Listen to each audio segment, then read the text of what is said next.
పన్నీర్ మీ అందరికీ తెలుసు, ఇది కాటేజ్ చీజ్ అంటారు. అంటే మామూలుగా మనం చీజ్ కొనుక్కుంటాం, కాకపోతే ఇది ఫ్రెష్గా తయారు చేసిన చీజ్.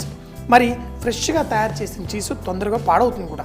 అందుకని చెప్పేసి దీన్ని మనం తీసుకొచ్చిన వెంటనే ఫ్రిడ్జ్లో పెట్టండి. మేము పాతకాలంలో అంటే ఫ్రిడ్జ్లు ఉన్నా చాలా ఎక్కువగా పన్నీర్ తీసుకొచ్చినప్పుడు దాన్ని మేము నీళ్ళల్లో ముంచి పెట్టేస్తాం. నీళ్ళల్లో ముంచి ఉండడం వల్ల మనకి పన్నీర్ తొందరగా పాడవదు, అంటే రెండవ రోజు కూడా వాడవచ్చు. సో ఇంకొకటి, పన్నీరు డ్రై అయిపోతుంది. అలా డ్రై అవ్వకుండా కూడా మనం ఈ పన్నీర్ని నీళ్ళల్లో పెట్టుకోండి. మనకి మార్కెట్లో పన్నీర్ మనకి ప్యాకెట్లలో దొరుకుతుంది. అది తీసుకొచ్చి ఫ్రిడ్జ్లో పెట్టుకుంటే మనకి వారం రోజులైనా పాడవకుండా ఉంటుంది. ఫ్రీజర్లో పెట్టేసుకుంటే ఎక్కువ రోజులు ఉంటుంది. నెయ్యితోటి ఈ డిష్ చేసుకుంటే ఇంకా బాగుంటుంది, టేస్టీగా. కొంచెం నెయ్యి వేయండి. ఈ నెయ్యిలో మనం సాయి జీరా వేసి కొంచెం ఇలా ఫ్రై అవుతున్నప్పుడు ఇందులో ఉల్లిపాయలు మనం ఇందులో మరీ ఎక్కువ అక్కర్లేదు, కానీ ఆ గ్రేవీకి హోల్ జీడిపప్పు వేస్తాం. అయితే మనం ఫస్ట్ నూనెలో కూడా ఫ్రై చేసుకోవచ్చు, లేకపోతే మనం మామూలుగా బాయిల్ చేసినట్టు కూడా వేసుకోవచ్చు. ఈరోజు బాయిల్ అయ్యేలా చేసుకుంటాం. మనకి జీడిపప్పు మనకి మార్కెట్లో దొరికేది, ఇవి తయారవ్వడానికే దీనికి ప్రాసెసింగ్లోనే దీన్ని కొంచెం బాయిల్ చేస్తారు. అయితే మనకి కూర టేస్ట్ మంచిగా ఉంటుంది, తినడానికి సాఫ్ట్గా ఉంటుంది. జీడిపప్పు కాజు పన్నీర్ చేసేటప్పుడు జీడిపప్పు కూడా హోల్గా ఉండాలి. ఇప్పుడు ఉల్లిపాయలు కొంచెం ఎర్రగా వేయించుకోవాలి. ఇందులో ఈ జీడిపప్పు కూడా ఫ్రై అవుతున్నప్పుడు మనం వేసుకోవచ్చు. కొంచెం రంగు వచ్చిన తర్వాత ఇందులో కొంచెం అంతా ఉప్పు వేసి ఈ ఉల్లిపాయల్ని కొంచెం రంగు వచ్చేంత వరకు. ఎందుకు రంగు వచ్చేంత వరకు? రంగు వచ్చిందనుకోండి దాంట్లో ఉల్లిపాయలు కరిగిపోతాయి. మనకి ఈ డిష్లో తినేటప్పుడు కూర ఉల్లిపాయలు కాదు, మనకి ఆ జీడిపప్పు బ్రైట్గా కనబడాలి.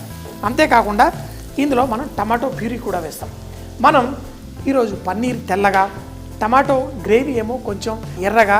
మన పిల్లలకు కూడా ఈ స్వతంత్ర దినోత్సవం గొప్పలు చెప్పుకోవడానికి, అలాగే ఈ గణతంత్ర దినోత్సవం గురించి చెప్పడానికి వాళ్ళకి బెస్ట్గా ఎక్స్ప్లెయిన్ చేయాలి అంటే మనం వంటల్లో కూడా ఆ కొంచెం తినేటప్పుడు టేబుల్ దగ్గర కూర్చున్నప్పుడు మనం వాటి గురించి వడ్డించేటప్పుడు చెప్తే చాలా చాలా బాగుంటుంది. ఎందుకంటే అన్నీ తెలియాలి పిల్లలకి. ఇప్పుడు చూడండి, మనకి ఉల్లిపాయలు కొంచెం ఎర్రగా వేగినప్పుడు కొంచెం జీడిపప్పు కూడా ఫ్రై చేయాలనుకుంటే ఇందులో వేసేయండి.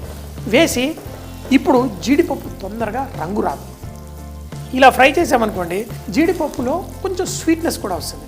నా కూరల్లో ఆ స్వీట్నెస్ అనేది చాలా చాలా ఇష్టం. ఈ విధంగా జీడిపప్పు చూడండి కొంచెం నూనెలో వేగుతుంది, ఉల్లిపాయలు వేగుతున్నాయి. అందులో నెయ్యిలో ఇలా కొంచెం వేసుకుంటే ఆ రుచి అదిరిపోతుంది. ఇలా కొంచెం సేపు వేగిన తర్వాత దీంట్లో మసాలాలు వేసుకుందాం. ఎందుకంటే మసాలాలు కూడా వేగాలి. వేగినప్పుడే మనకి మంచి టేస్ట్ వస్తుంది. కొంచెం పసుపు వేసి లైట్గా ఫ్రై చేస్తూ జీడిపప్పు కూడా లైట్ రంగులాగా వస్తుంది, మంచిగా పర్ఫెక్ట్ ఉంది. ఇందులో ఇలా అల్లాన్ని కూడా కొంచెం వేయండి, అల్లం వెల్లుల్లి ముద్ద. ఇప్పుడు మిగతా మసాలాలు వేసేసుకుందాం. మసాలాలు మనకి లైట్గా వేగితే మనకు మంచి టేస్ట్. కారం పొడి, కొంచెం ధనియాల పొడి, అంటే ధనియాల పొడి కొంచెం ఎక్కువగా వేసుకుంటాం గ్రేవీ రావడం కోసం. కొంచెం జీలకర్ర పొడి, కొంచెం గరం మసాలా. ఇవి నూనెలో వేసి ఎక్కువసేపు కుక్ చేయకూడదు. చూడండి, వేసి ఈ విధంగా కలిపేసేయాలి. కలిపిన వెంటనే మనకి మంచి సువాసన వస్తుంది. అందులో నేతితో వేయించుతున్నాం, కానీ ఎక్కువసేపు వేయించారనుకోండి ఈ మసాలా మాడిందంటే మనకి గ్రేవీ చేదు వచ్చేస్తుంది. చేదు రాకూడదు. టమాటా ప్యూరీ కూడా ఇందులో వేసేయండి. తేమ తగిలిన వెంటనే ఇంకా మసాలాలు మాడవు. మనకి చక్కగా ఈ టమాటో ప్యూరీ కూడా పర్ఫెక్ట్గా కుక్ అవ్వనిద్దాం. చూడండి, ఈ విధంగా ఈ టమాటో ప్యూరీని కుక్ అవ్వాలి. ఇందులో నుంచి కూడా కొంచెం నెయ్యి బయటికి రావాలి. ఒక 2-3 నిమిషాల పాటు ఇలా కుక్ చేసుకోండి. మనకి ఇందులో గ్రేవీ ఇంకా బాగుండడం కోసం కొంచెం జీడిపప్పు, ఎందుకంటే ఇది కాజు పన్నీర్, ఇందులో మరి కొంచెం జీడిపప్పు వేసి మిక్సీ జార్లో లైట్గా పేస్ట్ చేసి ఇందులో వేసేస్తున్నాం. మనకి ఇది వేసే ముందు ఆ టమాటా మిశ్రమంలో నుంచి నెయ్యి కూడా బయటకు వచ్చేసింది. ఇంకేంటి, ఇప్పుడు దీన్ని కలపండి. ఇప్పుడు కొంచెం మంట పెంచుకోండి. మనకి ఇది నాన్ స్టిక్ పాత్రలో వేస్తున్నా కాబట్టి ఎక్కువగా కింద అంటుకోదు.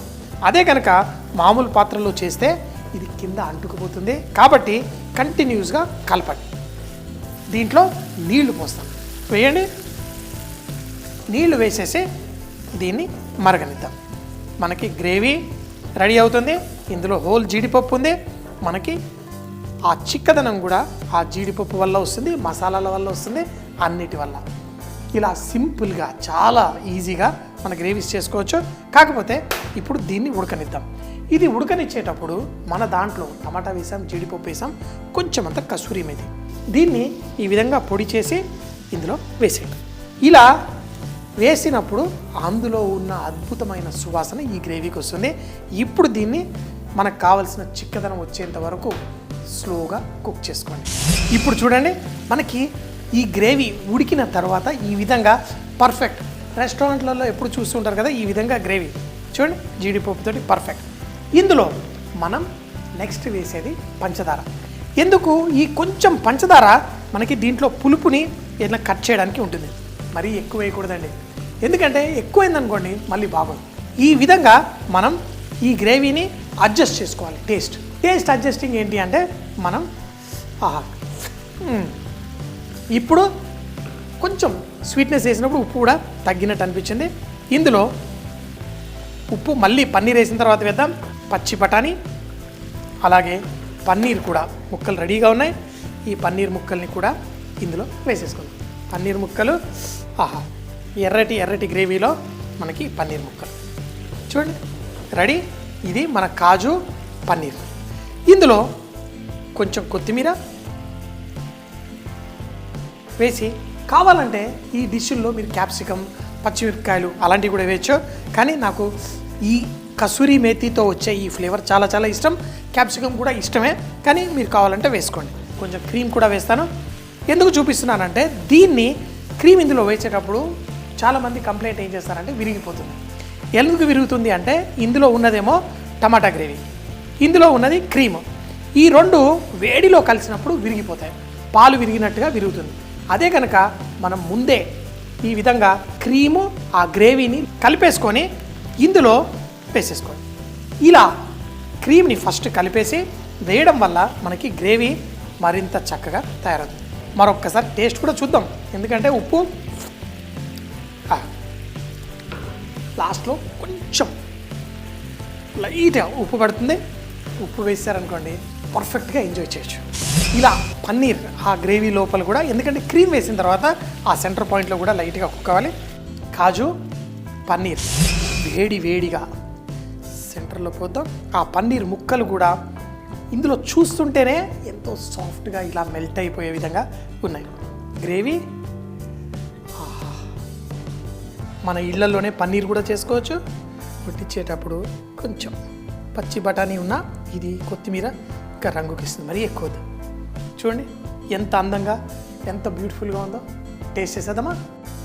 కాజు పన్నీర్ కర్రీ. దీన్ని తయారు చేయడానికి ముందుగా ప్యాన్లో కొంచెం నెయ్యి వేసి, షాయి జీరా, సన్నగా తరిగిన ఉల్లిపాయలు వేసి కొంచెం కలర్ వచ్చేంత వరకు ఫ్రై చేసుకోండి. తర్వాత కొంచెం ఉప్పు వేసి, హోల్ క్యాష్యూనట్ చూపించిన విధంగా వేసి కొంచెం రంగు వచ్చిన తర్వాత ఇందులో పసుపు, అల్లం వెల్లుల్లి పేస్ట్, కారపొడి, ధనియాల పొడి, జీలకర్ర పొడి, కొంచెం గరం మసాలా వేసి కుక్ అవ్వనివ్వండి. టమాటో ప్యూరీ వేసి ఆ మసాలాలో నుంచి నూనె బయటకు వచ్చేంత వరకు కుక్ చేసుకోండి. తర్వాత ఒక 4-5 జీడిపప్పులతో పేస్ట్ చేసి అలాగే తగినన్ని నీళ్లు పోసి దాన్ని ఉడకనివ్వండి. ఎప్పుడైతే మనకి కావాల్సిన కన్సిస్టెన్సీ వస్తుందో ఇందులో కొంచెం అంత కసూరి మేతి, చిటికెడంత పంచదార, మరొక్కసారి ఉప్పు కూడా అడ్జస్ట్ చేసుకొని ఇందులో పచ్చి బఠానీ అలాగే మన పన్నీర్ కూడా వేసి కొంచెం సేపు కుక్ అయిన తర్వాత కొంచెం కొత్తిమీర వేసి క్రీమ్ని ఫస్ట్ కలిపేసి వేడిగా అన్నంతో కానీ రొట్టెలతో కానీ వడ్డించుకుంటే చాలా టేస్టీగా ఉంటుంది.